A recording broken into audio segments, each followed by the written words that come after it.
কি Facebook page নাকি Facebook profile, কোনটা দিয়ে খুব ভালোভাবে আপনি ইনকাম করতে পারবেন খুবই সহজে? বন্ধুরা, আমার কাছে মূলত আপনারা ফেসবুক পেজ দিয়ে খুবই ইজিলি, খুবই দ্রুত ইনকামের দিকে চলে যেতে পারবেন।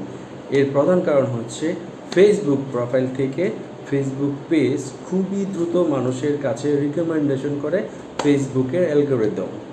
আপনারা অবশ্যই ফেসবুক প্রোফাইলের সঠিক সব কিছু সকল তথ্য দিয়ে থাকবেন এনআইডির সাথে মিল করে, এবং পরবর্তীতে খুব ভালো একটি পেজ ক্রিয়েট করবেন, যেই পেজের মধ্যে আপনারা আপনাদের নিজের একান্তই নিজের video day by day upload দিয়ে যাবেন। ইনশাল্লাহ আপনারা সাকসেস হবেনই। সবসময় মনে রাখবেন, ছোট ভিডিও, রিলস ভিডিও দিয়ে শুরু করবেন আপনাদের নতুন পেজ, এবং 3 থেকে 4 মাস পর থেকে আপনারা বড় বড় ভিডিও আপলোড দেওয়ার চেষ্টা করবেন।